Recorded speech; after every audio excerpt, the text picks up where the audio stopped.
This episode of the AnimeCons.com podcast is brought to you by Crunchyroll. This month on the show, Doug sees if New York Anime Fest listened to what he said last year. Kyle Hebert tells us about his convention experiences. Elizabeth tells you where to stash your luggage. And in the news, we want you to come to our meetup. I'm Patrick, and this is the AnimeCons.com podcast for November 2010.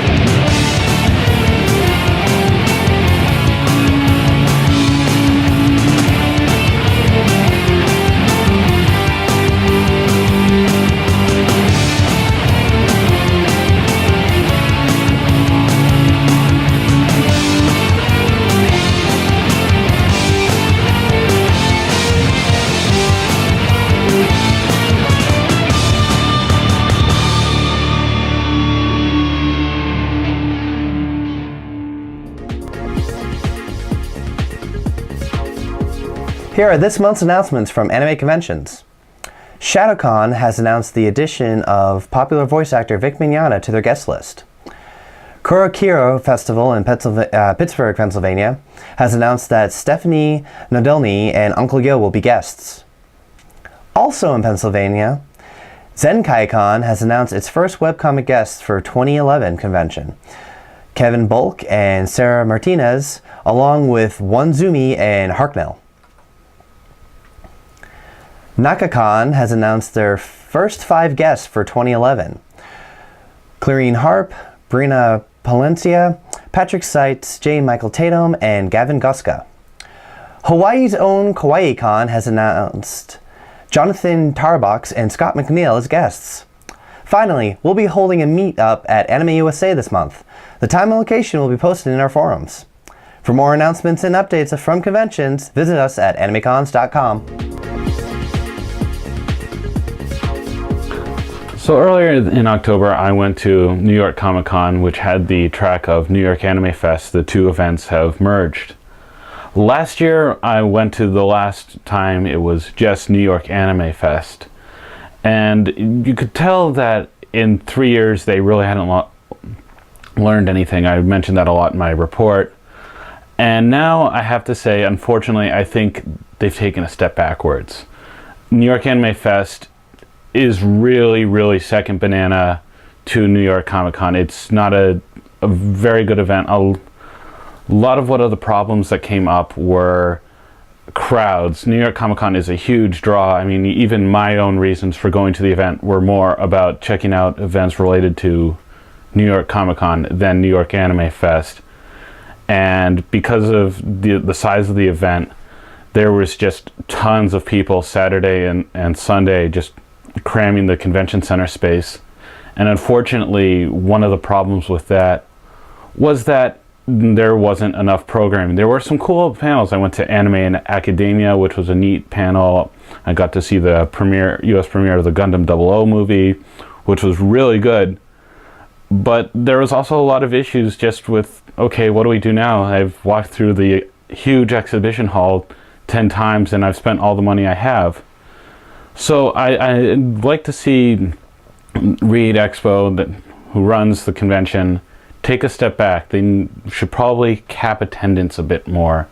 Look at it and say, okay, let's stop the just unlimited badges, cut it off, plan out how to use the space they're using at the convention center for that number, and then grow a little bit more. A lot of people I spoke with that were there for the Anime Fest events said that they felt like they only had a limited number and it was kind of shoved in the corner, that they were kind of the secret shame of Comic-Con. There was only maybe a fourth of the section of the Javits that was being used for New York Anime Fest, and when you don't have a lot of content, you sit around and you're kind of bored. I mean, yeah, there was events that did have a lot of draws, such as the 00 screening or the AMVs, but at the same time, there's such a draw that people are lining up really long in advance, and then they're even sitting people on the floor in front of the stage just to get as many people as they could into these events. The other problem with that was the Comic-Con events and the New York Anime Fest events were on opposite ends of the convention center. which normally in most cons you have kind of a row of panel and screening rooms. This event, there was two sides, so if you wanted to see one thing, you had to go all the way to the other side of the convention center to really see something, and it was really frustrating because both the traveling time and when the halls are crowded, if you have to really plan accordingly to make sure you're going to get into the events you want to see. The other problem is that New York is inexpensive if you're staying at a hotel. This was my first time having to book a hotel for the convention. In the past, I've stayed with family and friends, and it's very much a commuter con, but if you're getting a hotel, for 3 nights, I spent over $800 total for the hotel, and it really kind of put a damper on how much I could spend at the event itself, even though there were a lot of good and varied vendors. So my advice is, if you're looking at New York Comic Con or New York Anime Fest in the future, take a look at their programming schedule ahead of time, really examine it, really judge, and unless there is something that you have to do and really must do every single day, I would suggest only do a 1 or 2 day badge. Don't go for all 3 days.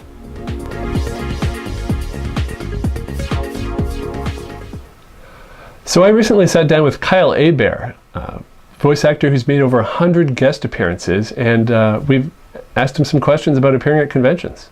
Tell me about your first experience being invited to a convention. My very first experience being invited to a convention was a year after my first anime convention to go to as a fan, which was ACON in Dallas. And that was 2001. And this was right after, I don't remember if it aired on Cartoon Network yet or not, but where Funimation was pushing Dragon Ball Z, which at the time was huge. And I was doing a signing with Chris Sabat and some of the other cast members.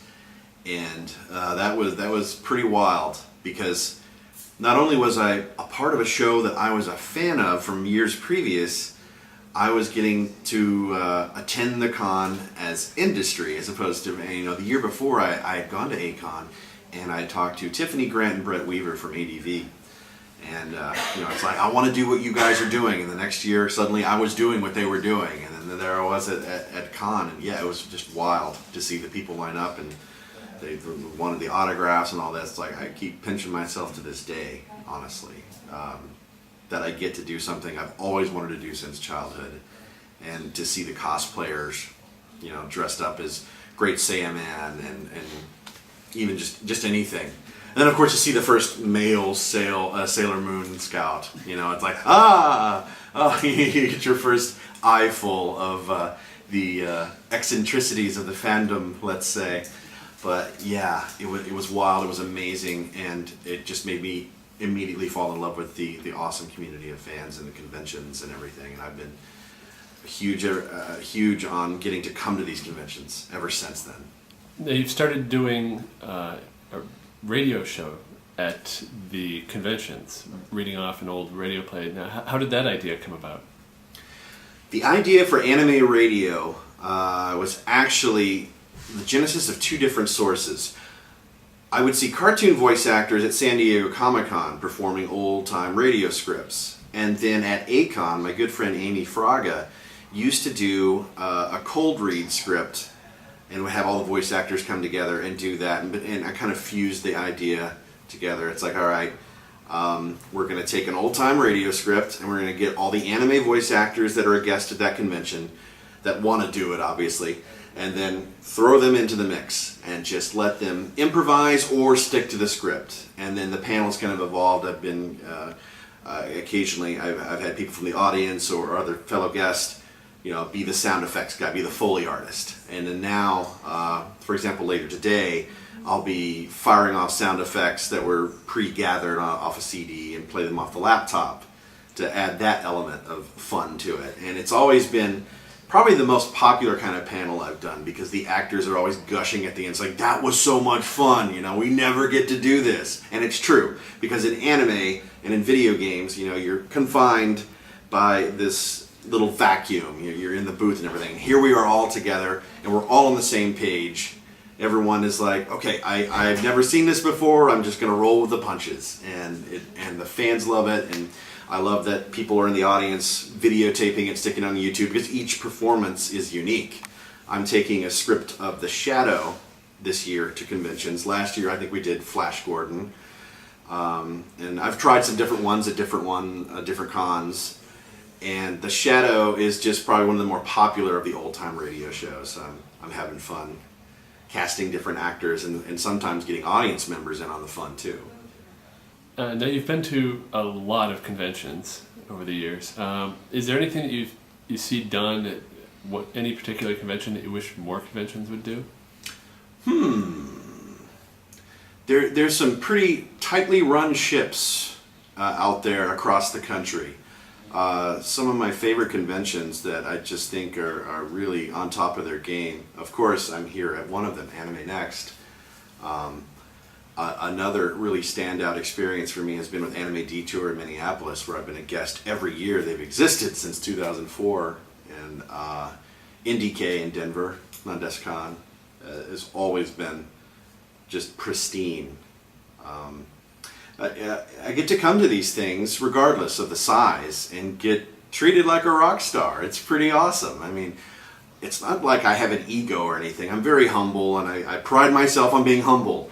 But, you know, I get to come here and escape the harsh realities of how am I going to make rent this month? How am I going to pay, because voice acting, you're not going to get rich doing it unless you've been doing it 20, 30 years and you're super established and everything. I've only been doing anime and video game stuff for 10 years.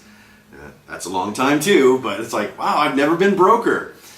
And then I can come escape the harsh reality for a weekend and see, you know, people of all ages, and mostly younger people that come to the cons, and they're saying, it's so great to meet you. I grew up on Dragon Ball Z, or I'm a huge Naruto or Bleach fan, or it's like, and I've had some really truly touching moments too, where it's like, you know, I had to go over to Iraq and, you know, do time there, and or terminal patients, and there are people talking about how their lives were touched by the shows that I got to be on, and it's like, man, this is such a cool thing. But cons doing the, not to get too off the subject, but yeah, things that, I don't know, I think it was really clever in the opening ceremonies of Anime Next this year that they kind of made it an award ceremony. It's like, best so-and-so by such and such. That was really cool. I like it when opening ceremonies aren't just the usual, hi, welcome, here's the guest, have fun. It's like, well, anyone can do that. And I really like what Anime Next did this year. It was really clever. Where can people find out more about Mr. Kyle Hebert? I have an official website. Yay, KyleHebert.com. And a lot of people mispronounce my name or misspell it. Kyle, Hebert, KyleHebert.com. And you can find out my latest projects, my convention appearance schedule, and what I've started doing this past year is I actually do voice acting critique private sessions over Skype. So no matter where you are in the world, I can evaluate your voice acting skills. It's aimed at beginner level. So people who are interested, and I say, you know what, my friends and family say I can do, you know, voice acting. I want to get a professional opinion. And it's saying, well, okay, I haven't come from the stage or anything, but I have been working in the industry for 10 years, and I can share my experience and what I've learned about how auditions work, what directors are looking for, what sort of etiquette you need, and kind of just the basic foundations. I'm not a shortcut into the industry or anything like that. I always tell everyone who takes my little private sessions, it's like, all right, you're going to have to go and really sink yourself deep into the muck of training and get in there with different teachers, different perspectives, improv, character development, commercial, character, all of this stuff. And stay dedicated to it. But if you want just, it's like, is voice acting for me? Is this something I really want to kind of dedicate it to? It's like, well, I've got script samples of anime. I've got some commercial samples. I'll throw them at you. You read it. You perform it. I critique it. And I'll tell you what you need to work on, what your strengths are. And we'll just go from there. So I have information and testimonials from people who have taken my private sessions. And that's all on KyleHebert.com.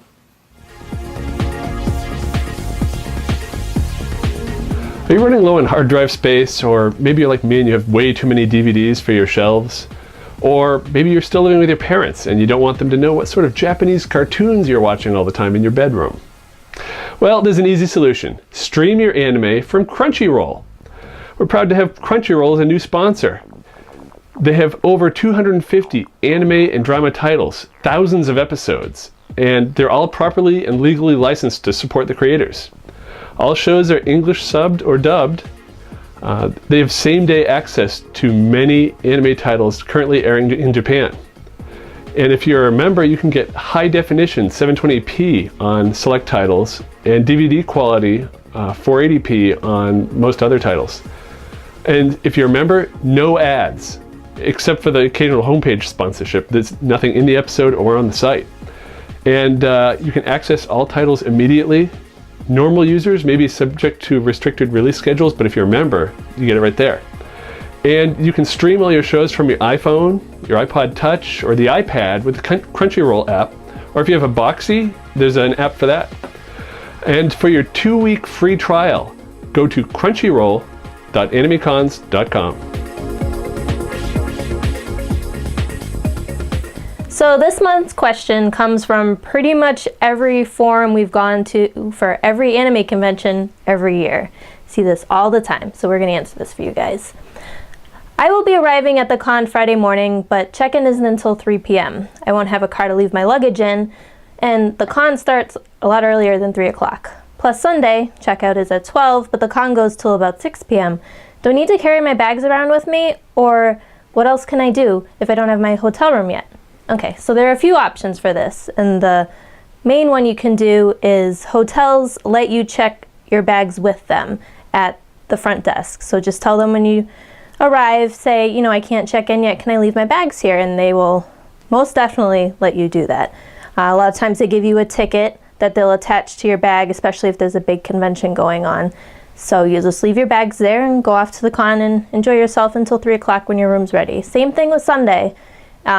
It's usually a big, huge mess, especially at big cons with, 10,000+ people, all want to check out of their room at 12 o'clock and still want to enjoy the convention. So they usually have some kind of ticket process. Make sure you don't lose your ticket that they give you, and be sure to let yourself have enough time to get your stuff so you're not racing to catch a flight or a train or a bus home. But there are a couple other options that are available. First is you can request an early check-in for your room, but it's not guaranteed. It depends on what the convention has available, and it's not something that is required by them. Sometimes they'll have a room ready for you, sometimes they won't. It just completely depends on the situation, if it's busy the night before or not.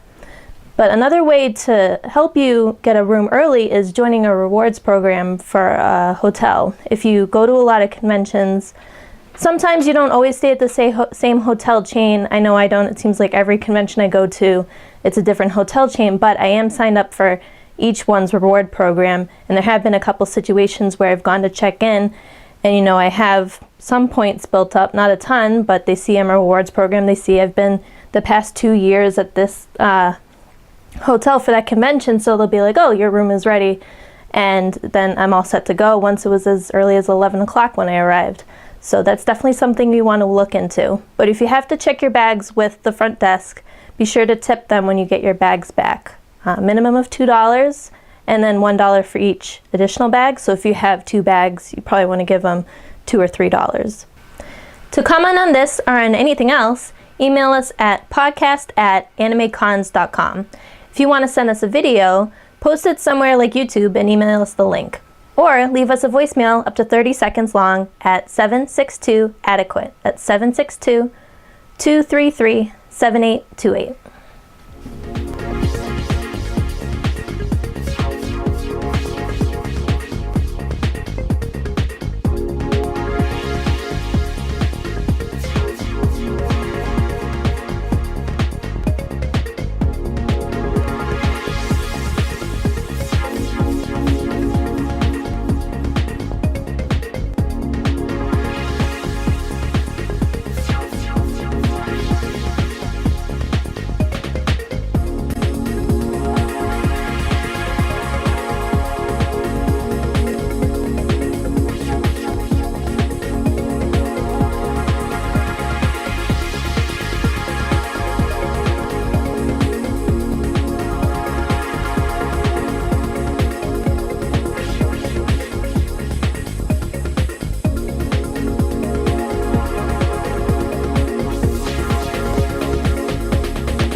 Find links to our forum or to subscribe to the podcast on our site at AnimeCons.com.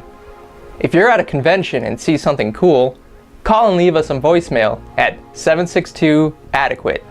That's 762-233-7828. Keep it under 30 seconds and we may use it on the show. Seriously, leave us a message. Don't forget, if you're going to Anime USA, come to our meetup. For details, check our forums or follow us on Twitter or Facebook at twitter.com/AnimeCons or facebook.com/AnimeCons. Next month, we'll have our annual Year in Review segment. This episode of the AnimeCons.com podcast is brought to you by Crunchyroll. Happy birthday! Happy birthday! And now we have the presents hide. Hidden behind the iPad. It's my birthday. I'm old. Thanks, guys. The stuff in Pooh is from me. Dear Elizabeth, you are a huge bitch and I hate you when it's your birthday. No, Oh crap, that was the wrong note! Which one is that one? The stuff with Pooh on it, the yellow one. Poo on it. Nice. Oh, no! It's a Chrono Trigger thing. Oh, yes!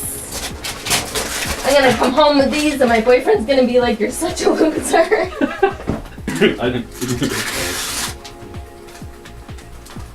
I was Who's good at this? work. She's gonna be at Woodstock. It's autographed. Oh, cool. Oh, thank you guys.